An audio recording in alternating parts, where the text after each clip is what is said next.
options on the screen. I want you all to put in the correct option. Quickly, come on, teachers. Face नहीं देखना Just चाहिए. write it in the chat box. You can unmute yourselves and write it in the chat box, ma'am.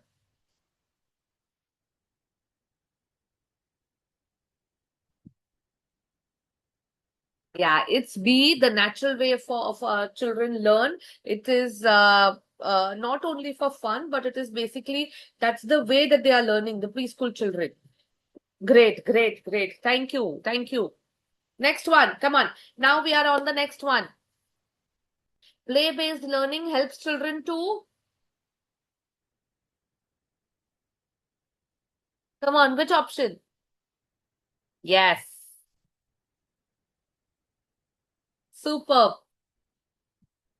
Superb. Because they learn through activities and experiences. Next one. Okay, I moved ahead with the next one. Have a look on the screen and quickly put in your your answer. According to Howard Gardner, children have. Yes.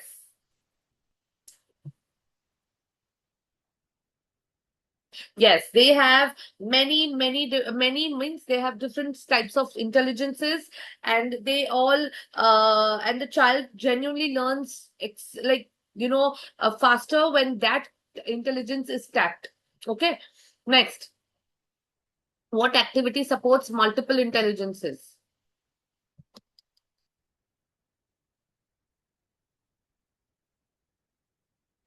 Yeah, it's B. It's B. It's music and movement, because we want different, their different intelligences are at work, and so this is what it supports.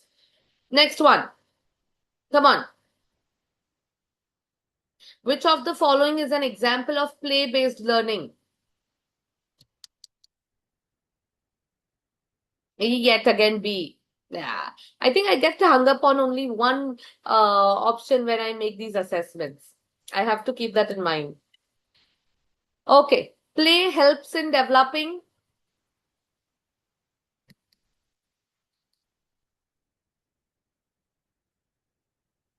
Yes, it is thinking, language, and social skills. Any day. Which of the following is a play activity for concept learning? Yes, it's option B. I need to be a little creative when it comes to these options, right, teachers? Yeah, I'll keep this in mind for the next workshop. Okay, next one. According to play-based learning, the teacher should. Yes. It's guide and support during play. Guidance and supporting, not instructing them to do it through the T, just helping them to see the way and just letting them work things around. Like if they are not able to fix the blocks on a tower, tell them to how, give them different options to try, but don't do it for them. Next, why is movement important in play-based learning? You can see it helps brain development and attention. Next one. Which statement is correct from these? Yet again, C.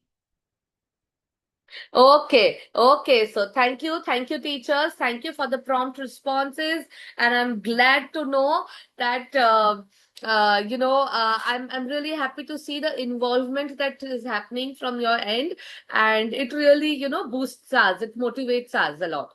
So now we'll be starting with the topic, that is what is coding basically in early childhood. Okay, so coding is, you can tell me, you can put it in one word or what comes to your mind when you think about coding. Like you can put it in the chat box. Since we have a large number of audience, I would prefer the chat box. So,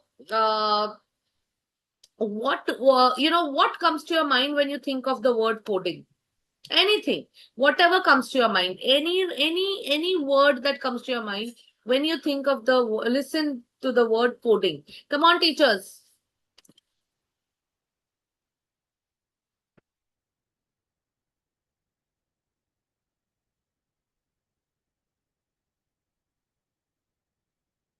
Come on, I'm giving you 2 minutes. What comes to your mind when you hear the word coding? Just write it in the chat box. One word will also do. Okay. Creating an identity, play, act, technology, interaction. Okay. Interesting take. Interesting take.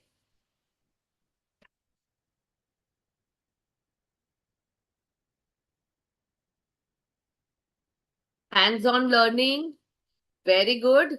Play and act. Okay, I've got a diverse set of answers. Let's just see. It could be most of the answers which the workshops that we've conducted, we get it is something related to computers. So here I'm really liking it, the kind of thoughts processes that are coming to your mind, the numbers or anything this way.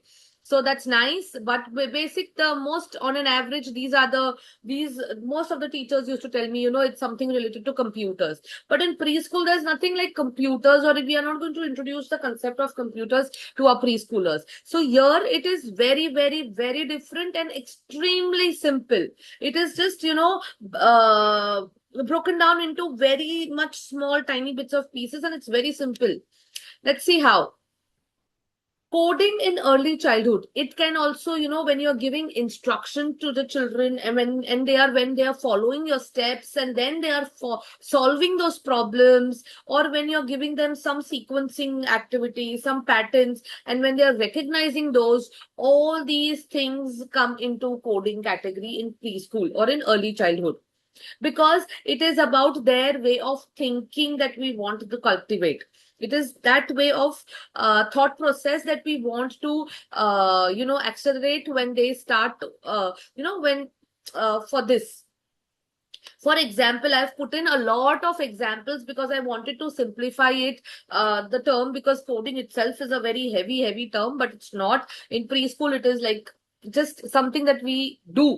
So I've put in a lot of examples. Some of them might be repetitive because they come in different categories, but I've still put in so that you can use it in one way or another. Here I've put in an example of brushing teeth. So now the children, they will learn, the steps they are learning. This is sequencing that they are learning. That first they have to take the toothbrush, they have to put the toothpaste on it, then they have to brush their teeth, then they have to rinse their mouth and the toothbrush and put it, wipe their face, and this entire sequence that they've learned is coding.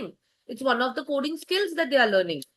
Next, when they are getting ready for school, what are the steps? So do they have to wear the uniform first and then take bath, or do they have to brush their teeth and then wear uniform, or any random sequence? Do they have to eat their food and then brush their teeth? No. So any random steps, they are all called coding. This is what they are doing it, because children, they understand order that matters. Like basically, they will go before going to school, they'll wear their uniform, they'll wear their bag, they'll take their water bottle, they take their shoes, and they are off to school. So this is what we want them to do, and this is what they are actually doing. There is this pattern that if you do, that if you clap and you jump, children will also do the same thing. See, I have not put in any icebreakers today because I wanted to put as many as activities that are possible. So I tried to squeeze in within the time frame. So here we have, this is their pattern thing that they are learning is also a coding skill. So this is what we do in the preschool, and it is also a coding skill. So example, when we have to give instructions. So if we are giving instructions to the children and they are following them and they are doing it, so they are understanding it, then they are following the instruction, they are listening to it, understanding it, following the instructions, everything, giving commands. You're giving command in coding when you're doing it on the computers. So this is what we are doing with them. We want them to stand up. Then we'll say, now you have to clap twice. Anything, any of these instructions that you can give it, you can put it across. So coding is in preschool, it is not at all about screens, Let's just, punch that stereotype out.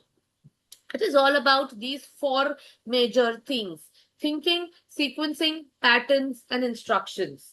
We are doing it, and we have been doing it. You have been doing these in your classroom, and it has been going on for ages. We just don't call it coding. That's the only difference. Now I have a quick thing. Imagine you all are robots. Now this can be done in the classroom.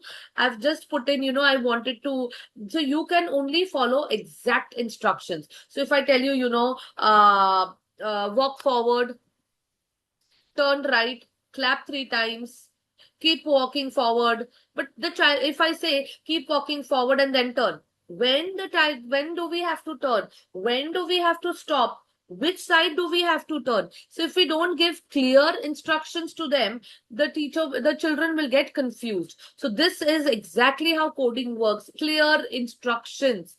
Give them, it will be followed. That is how it goes to and fro.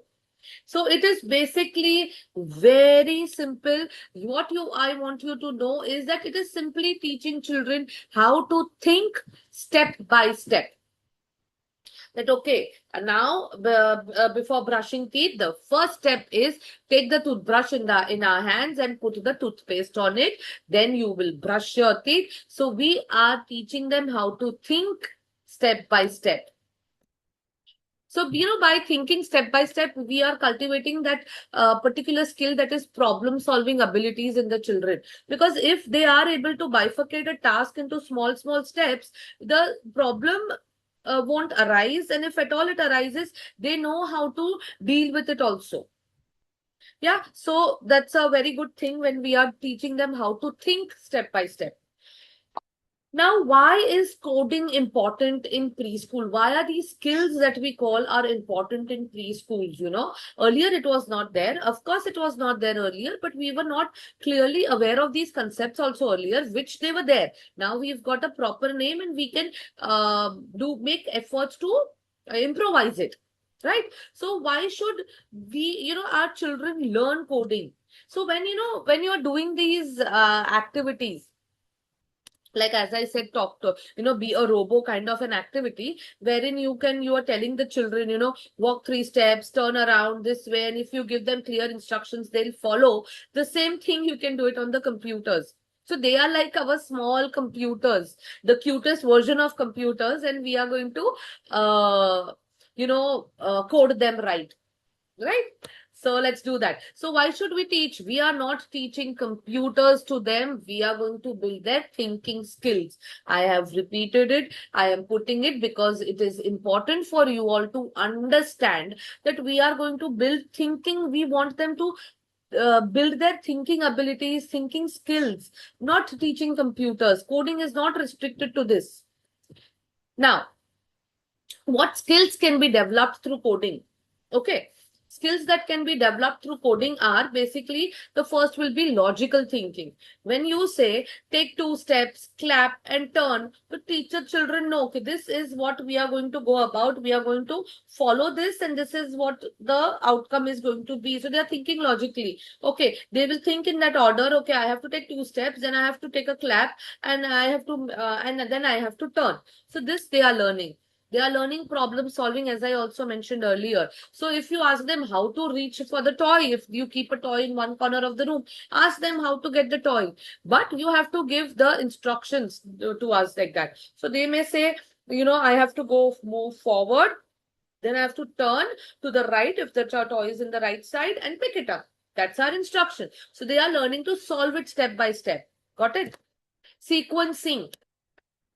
Story order. This is fun. If you do a small story with the children and then you give them, only 3 pictures also, like of, like for example, Goldilocks and the 3 bears. If you show one picture or wherein, Goldilocks is sleeping on the bed. The second picture could be of Goldilocks eating the porridge. And the third one would be that the Goldilocks sat on the chair and it broke. You can ask them to put it in a sequence. Which came first, which came second, which came third. That also helps a lot.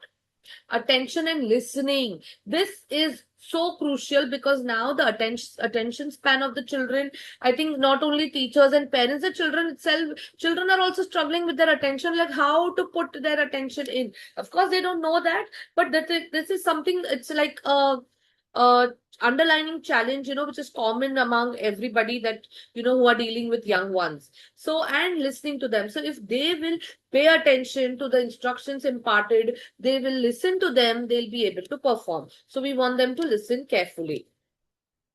Next, we have creativity. So we want them to, create their own patterns. We can ask them. So I've put in all these examples ahead. You'll see all these activities ahead. So you can ask them, you can either give them, say, ice cream sticks, colorful ice cream sticks.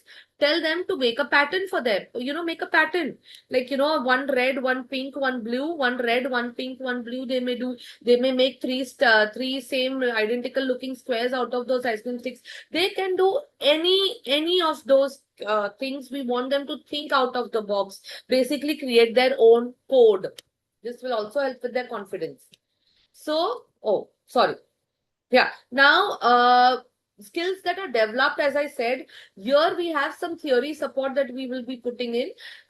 We have, you remember Howard Gardner, right? The one with the multiple intelligences. He also said, so what with those multiple intelligences, coding also helps to develop all these intelligences as well. That you can see when you see pattern game, their logical thinking is at work, their spatial thinking is at work when you do the path game. So they have to move like this, they have to move right, left, move ahead, go behind, all that things. They are learning these skills. And in early childhood, brain develops through activity and thinking, we all know. But coding activities make the children think, improve their memory, improve their focus. So in a way, it is quite helpful, and it is basically brain development. It aligns with what the sessions that we've done earlier. So this is why we've just kept it like this. Instead, we wanted to do coding today. Okay, but now see, coding in preschool, it is not, like you give them computers or you give them screen or you tell them to do, like, it's not restricted to that. Not, in fact, we should not give it in preschool. Coding means thinking games that we can give, movement, play, problem solving tasks that you give them. All these things come up concise with coding. Okay. Now, when we teach coding in preschool, we are not teaching technology. We are teaching them how to think. Now, I have a big, huge bank of unplugged coding. When what I said that I've tried to change it in a different way is I've tried to divide the activities. They may be repetitive. I'm telling you right again. They may be repetitive, but what I've tried is I wanted to give, it in category wise, as in no prep activities, little prep activities, physical movement activities. So I've tried to segregate it that way. None of my activities, you all know by now that I am not going to bog down my teachers with preparing more for these activities and doing it. I want, yeah. Somebody did. Oh, sorry, I get distracted when somebody unmutes. I feel somebody wants to talk. Yeah, fine. Sorry. Where were we? Yeah, so you all know by now that I don't put in any activities where you have to prepare things and do it on a large scale. No, I prefer no prep activities, and I would want that for my teachers as well, because since you all are anyways working so hard with the children, it's not an easy thing. So I don't want to be an add-on to your responsibility. So I've tried to give in as many as no prep or very, very, very low prep activities. Okay. So here we start now. As you can see, the topmost thing, the category A, that is no prep activities. These means zero materials required. All right. So first is follow my code. This game is when the teacher says, I want you all to jump, then turn, and then clap, or either way around, and the children will follow that. So we want them to do it. So I've also mentioned the skills that can be attained through this. That is sequencing and listening. Okay. So this is, okay. Sorry, just a moment. Excuse me.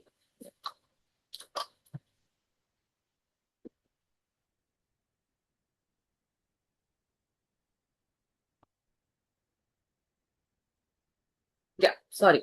So this is how, like, one basic follow my code activity games. You can list down these games if you want to. It's very easy. There's nothing, you can just make them do. And it's not necessary that you have to just make them clap, jump, turn. You can tell them, if you're teaching them colors or if you're doing a revision of colors, you can tell them jump on red, then blue, and then green, and they will jump on those colors. Or if you have anything like that, or any random idea that comes to your mind where you know that it can correlate with your theme that you're teaching, just make them do.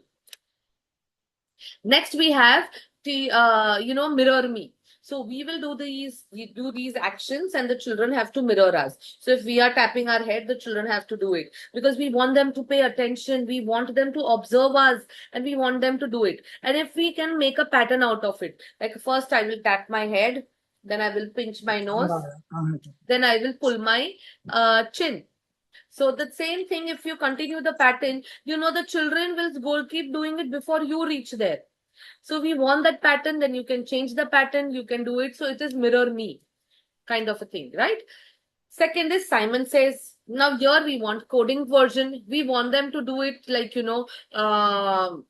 so if when you say, the teacher says, remember we used to play this game, Simon Says. So Simon says, touch something blue. Simon says, tap your head. Then if we say jump, but if the teacher says, if we don't say Simon says, we will not do that action. So the children are listening, paying attention, and there's logic in it. They are following the actions. They are telling they are telling they are understanding, okay, now I need to jump, now I need to clap, now I need to roll, I need to stretch my hands, on the top and touch the floor, whatever the instructions the teachers give. So let's do this. So the only rule that they have to remember is, if the teacher doesn't say teacher says, you will not do. So they are paying attention, and it's fun. Now this is step count game. Now if you've introduced numbers, you can do these things, like you can make them step count. And if you've done any, forward, backward, right, left, any directions, anything that you've taught, any numbers that you've taught, you can do this with them.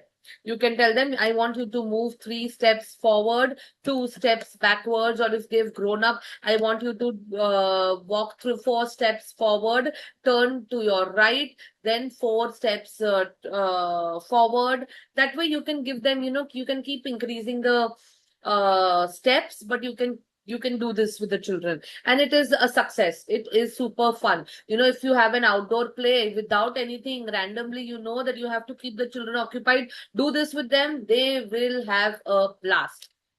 Next, we have opposite code. This is basically like, the moment we've taught any opposites, or we've taught any topic wherein you can put in, use it in with your studies as well. Use it within your buffer time, use it in your transition, anywhere you can use these activities. So if you've taught opposites, so if the teacher will say day, the children have to say night.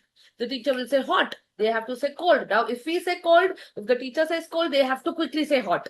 So we want that to happen, we want them to think and answer. Next is object path game. Give them objects, give them like, an obstacle race, make it an obstacle race for them. Not a race kind of a thing, and a path to cross, go under the chair, go over the table and do. Ensure it is safe, but it can be done. I have done it in my preschool and the children have had a blast. We used to put, those pillows, bean bags, or anything that would come, and they have to go it, jump on it, crawl on it, or whatever they can do. Give them instructions, reach there and come back. Don't touch anything that is there on the path, anything. Make them do it. You don't have to like over plan things. These are, as you can see on top, it is minimal prep activities. You don't have to make any props for this. Whatever is there in the classroom, use it. So you can see now, after completing the no prep activities, we've come to minimal prep activities. That is using classroom objects only. I've tried it. Okay, I've tried my best. Next, we have the line leader coding. So you will give children the instructions in the to line. So we can say, I want you to walk till towards the door, then stop, and then turn to the right. So they have to do, every child will do those. So they, that they are following 3. And and you can tell this only to the leader also, and tell the leader, okay, now you have to do this, and everybody will follow that. So that can be done. Pass the action. Now this you can make the children sit in a circle. How remember we used to play passing the parcel, like it is one of my childhood memory. In birthday parties we sit in a circle and passing the parcel, and the music stop, whoever has it is out of the game, or that way. So the same thing in pass the year we have passing the action. So you will clap, okay. The next one will repeat it. So, or you can also do keep clapping the moment the music stops. Whoever is clapping is out of the thing. Or else you can also do this here that we have is clap. The next one will do clap and snap. So the other one will do clap, snap, tap. So the fourth one will do clap, snap, tap, pulling ears, whatever. So that way, so they are remembering thing, their memory is there in line, and the sequencing. This you can do it with names also. This you can do it with, if you've introduced wild animals, you can do it with wild animals also. Any theme, take it and do it with them. Find the object. Here if you've taught any colors in the classroom, you can tell them. If you've taught any shape in the classroom, you can tell them. If you've taught anything that is there in the classroom, you've taught them, you can ask them, take 5 steps and turn to the right or left and go and see if you find something of this particular shape or this particular color, anything, and let them do it. See, these when I'm talking about it, they sound very simple. They sound, you'll be like, okay, it is just giving instructions to the children. But no, these are like challenging tasks for the children. Because for them, listening to the instruction, remembering the instructions, following the instructions and doing it is only a big task. And it is a challenging and a fun task for them.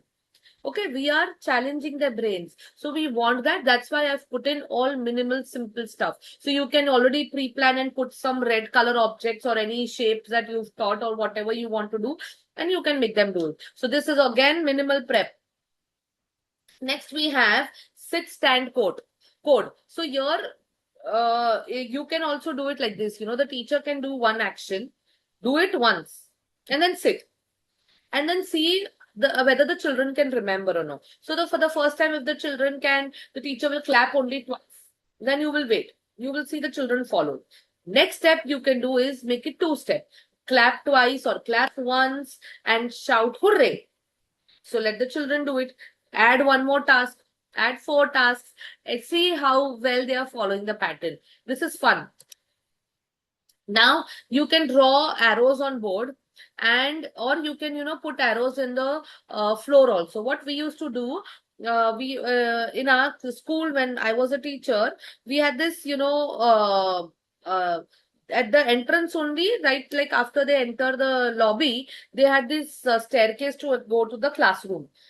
And once they reached, we had given, the children used to get confused, like initially we just wanted them to know which color or where they are going or where do have to go. So we used to tell them, follow the red arrows, follow the blue arrows. So the arrows used to start at the end of the staircase when they reached the top, and then the arrow would take them to that classroom. So we wanted them to follow, and the arrows would go straight, right, left. Little tricky we would try to make. It was not that big school, but we were trying to make it little tricky, and we used to teach them. You can do it in the classroom, you can do it on the floor, you can make them walk on it, you can do it any way you wish to.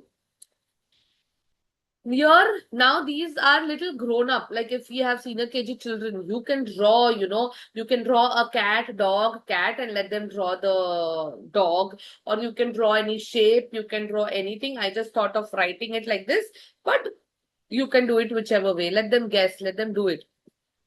You can increase the complexity, like cat, dog, mouse, cat, dog, dash, dash.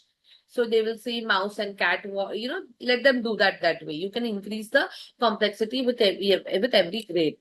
Sequence drawing, let them draw. Tell them brushing teeth, now you have to draw. Or tell them anything like basic, or we put them we give numbers, we give pictures, and put the pictures, from 1 to whatever it is that, how do we go about with the sequence, anything. So now we've entered the paper-based activities. Sorry, before I mentioned, paper-based quick activities, very simple prep. You just need arrows. Here you just need drawing the thing. Here you need to tell them or to draw. Here we have coding. Give them a maze. Tell them how to do it. Give them simple maze bhi de do. Ek simple worksheet nikal ke maze ka. Let them do it. It is challenging for them. Animal code. Now this is movement based coding, wherein we want them to move around, we want them to get involved, and this animal code is a tried and tested thing. I have done it, and my children, they are 8 years old, but trust me, still if we are anywhere on a terrace or in the ground or anywhere, and if I tell them do this, they still enjoy it. And we and now in fact it is like they've only come up with different animals and their walks or whatever you can do. So this was a savior for me during the COVID times when I had to keep them occupied. So you can also do this in the classroom. This has no prep. Anytime, anywhere you do it, you have children's attention. All you have to do is you have to say, jump like a frog, so they will keep jumping. Walk like a bear, so they will keep walking. Then, walk like a sloth. I used to make them do sloth also when I wanted to teach them about new animals. So sloth is the slowest animal in the world, like the animal that moves very slowly. So they would also move slowly. Then, walk like a crab. So the crab walks sideways. So they will also walk sideways. So run like a cheetah if you have space. So give them these things. They will learn animals. They will associate things. They are listening, and it is super, super fun. Trust me, if it works for 8-year-olds, imagine how much fun it will be for the preschoolers. Next, we have the freeze code. Let them dance, dance, dance, and just say stop or freeze. The basic, apna jo standard pehle, I think when I was young, we used to play statue game. Somebody would say statue and we would freeze. So the same thing. The end you are teaching them self-control to stop yourselves from moving. You're teaching them, they are controlling themselves. And we want that. Next is direction dance. Now you will say you have to keep dancing, move forward, move backward, move right, move left. Keep making them confused. And you can also tell them to jump forward, jump backward, jump anything you make them do. It is super fun. Then we have action pattern dance. You are making a sequence and they have to follow this. So you tell them that the music will play. You have to follow this sequence. You have to clap, you have to spin, you have to jump and again clap. So you will clap, spin, jump, clap, clap, spin, jump, clap. And you keep making them do. They will enjoy it. Trust me, and they are memorizing it. They are using their memory. Next is what comes first. Simple. Now we are into thinking and problem solving games, as you can see on top. These are basically, we want them to think. Okay, we are going to school. So what will we wear first? Shoes or socks? We have to sit down for dinner. What do we have to do first? And or else you want to drink water. You will turn on the tap first or take the glass first? Keep asking them these, any random questions that you come across. Any random. You wash your hands. What will you do? Like whatever. Then you can do is you can give them these, fix the wrong code kind of a thing. Give them these codes like, brush, eat and sleep, or we can do sleep, eat, brush. You can tell them what to do. So they will say eat, brush and sleep. That is the right code. So we want them to think, and we want them to think step by step and solve the problem. Then we have guess the step. So we can just start. We can give them these prompts, First, when we enter the classroom, we put our bags in the corner or wherever this place is. Next, what do we have to do? So they will only tell you, we put our bottles in the basket, we will come and sit here, we will sit in our places, we have to do this, we have to remove our book. Whatever, this step by step will keep on going on. So we want them to predict the situation. We want them to understand, not by it is happening, but we want them to think also that what will happen after this. Build your code. So here, we can only tell the children, okay, now you create a code. You do one action, you do one action, you do one action. We will combine. Or else we want one child to come on, you do 3 actions. That is your code and we are going to follow. Nothing. We are not doing anything out. Like, we are not going overboard. We are not doing anything like, something that you have to like stretch yourself out to. These are just simple basic games. You need to just remember, and most of these things you might also be doing it in the class, but it doesn't have the coded name, nor or some of things you may be knowing it and you've just forgotten about it. So this is just like a brush up kind of a thing. Next, now see, this is important. I don't want you all to now worry about the idea of putting coding activities also in our daily schedule or daily sessions. You can use daily 1 or 2 activities. No need for extra time. Use it during transitions, use it during circle time. Use it as brain breaks. Like, when before starting any particular concept, do it. We want you to do it that way. Don't come up with your own don't plan out a specific time for coding. Just do it as and where you have that window. But remember, try to do it 1 or 2 activities daily. And I've given you many. I've given you at least 22, and before that I gave you, so my idea was 25 to 30, and I've given you somewhat nearing to that. So please, you can do it, and it will go on for the entire month, and it will keep going. Remember, you don't need computers to teach coding. As I said, you only need play, movement, and simple thinking games. Right, teachers? Now I want coding through play and daily routine. How to inculcate it in daily routine? I just wanted to brush it up with you all. One moment, please.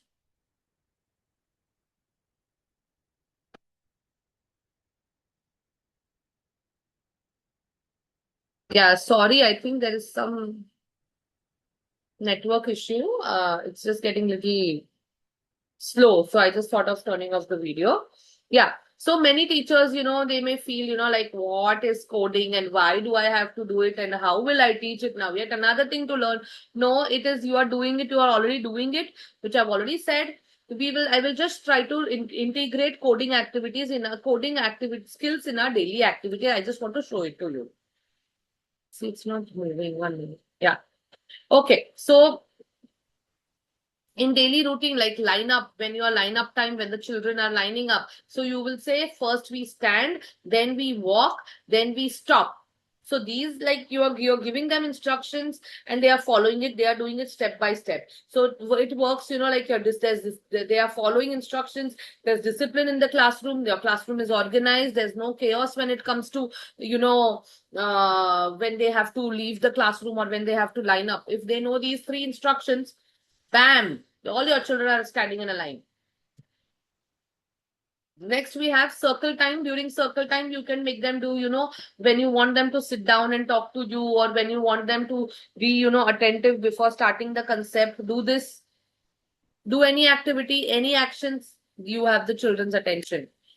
During story time, if you're doing any story, you can, like when, for example, in Goldilocks, you can just, wait and then ask them, what do you think will happen after this? After she drank the porridge, what do you think Goldilocks will do? Or what do you think she should do? What will happen if the bears find? Any random question you keep asking, and you can relate it to the story, I mean, and you can ask them, and you trust me, you will see, you will listen to amazing ideas. You will really listen to that. So you can do that. Next you can do is action games. Make them play games. I've already said it. I'm not going to repeat it again. During cleanup time, now we want the children, so you can give them clear instructions rather than just saying, please pick up the toys. Children, I want you all to first pick up the toys, second put it in the basket, and third keep it on the shelf. You're giving them the responsibility. You're giving them the sequence. They know what they are supposed to do now. If the instructions are loud, clear, and crisp, they will do it. During transition time, when you have to, like from one activity to another, when you are going out, you will tell them.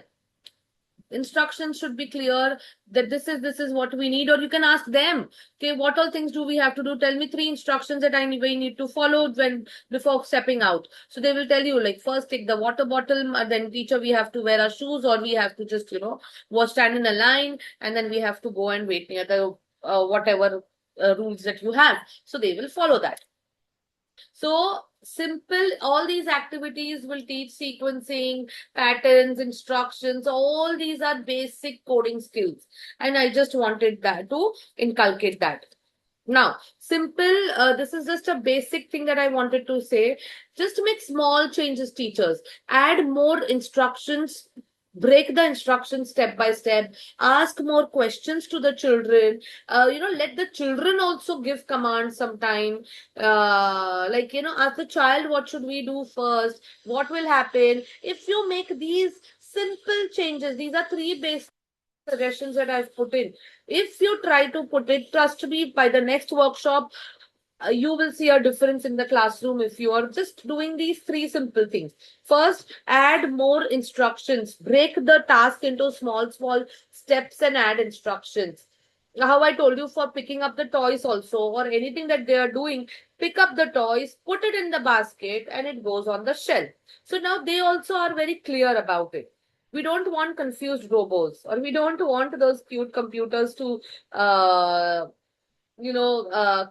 keep getting into problem, or keep blocking things. We want them to work efficiently, right? So that's the thing I'm just telling you. Then you have add instructions. So as I said, then ask more questions.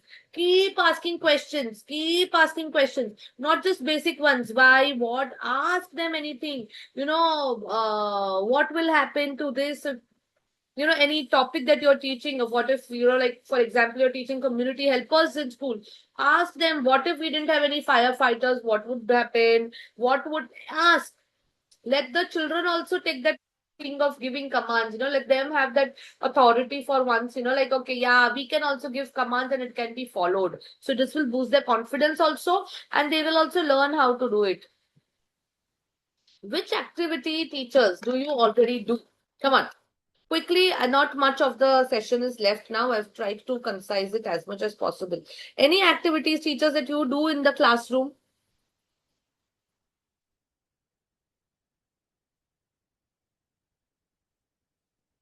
Come on. Wakey, wakey. Yeah, action games. Oh, yes, they are my favorite. Like the animal action game is, trust me, my favorite from the entire thing. Okay. Identification game. Yeah. Animal action games. Nice.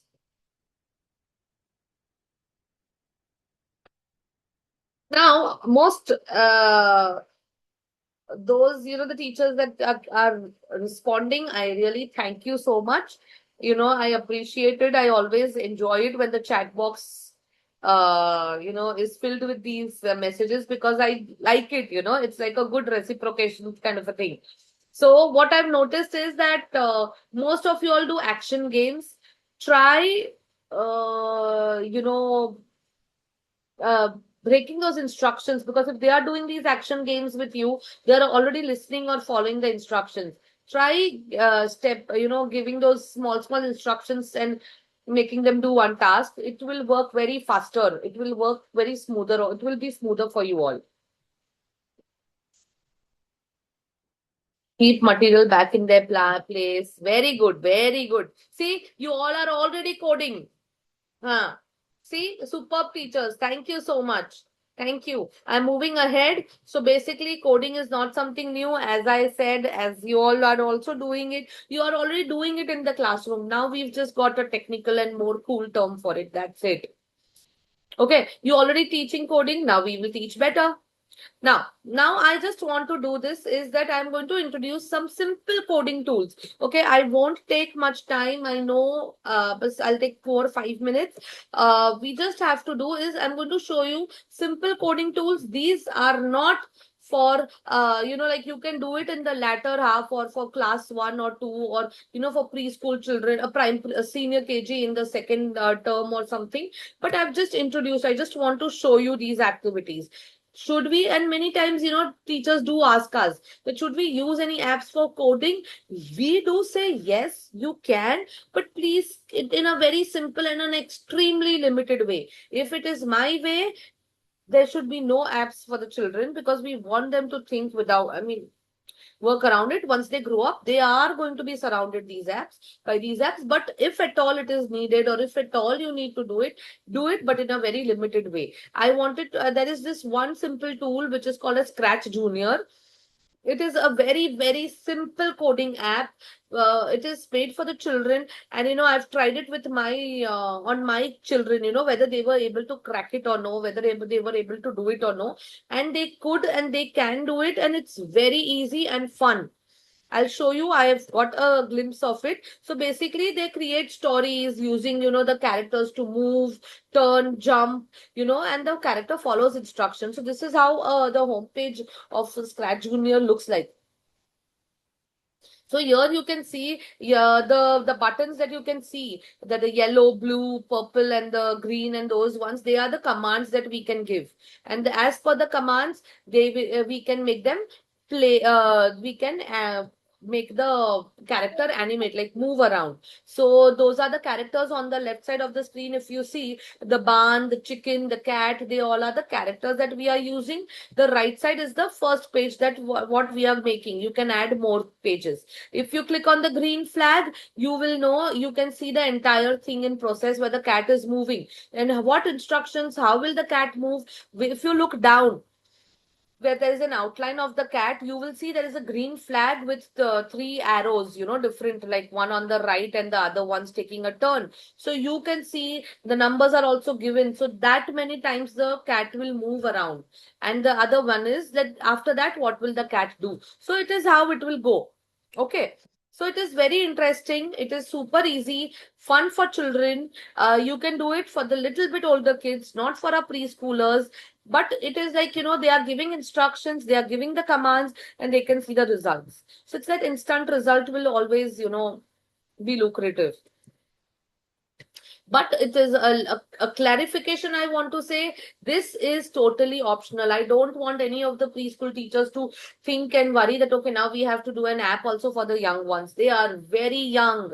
I would not promote that. I would not say that. It just, preschool coding does not depend on apps. What all activities I suggested, they are all called unplugged activities, because means they are not plugged into some system and done. These were unplugged activities. The app which I showed you, Scratch Junior, is the plugged activities. Okay, so these apps should be used sometimes, but for higher age group, not for our young ones. Teaching, as I said, it can support learning, but it should not replace playing. Okay, and this is what happens. We want the children to play, move, talk, enjoy the experiences, explore their surroundings, and not be restricted to only screens. And what too much of screen can happen. Teachers, I want you all to guide the parents also with this, for this, that okay, why should we avoid giving so much of screen?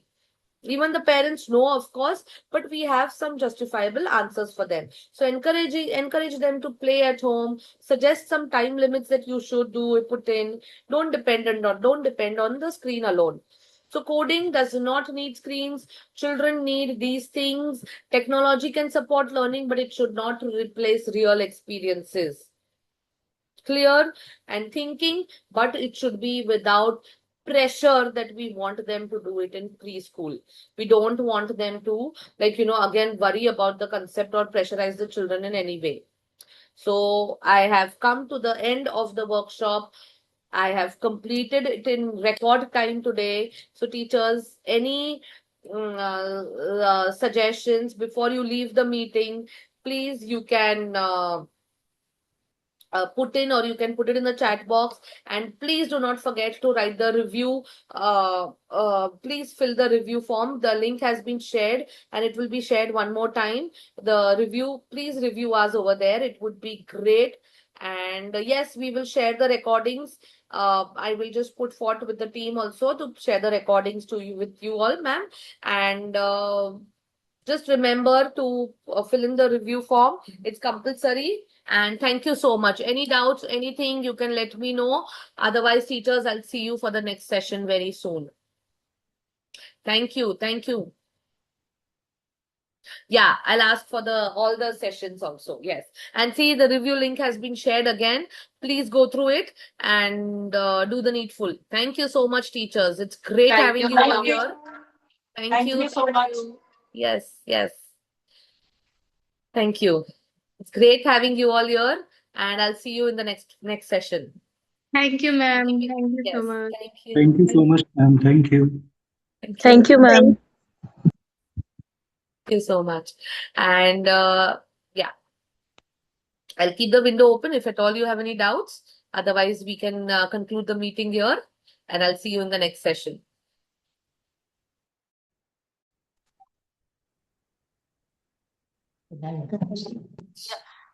Supriya, have you given the review link?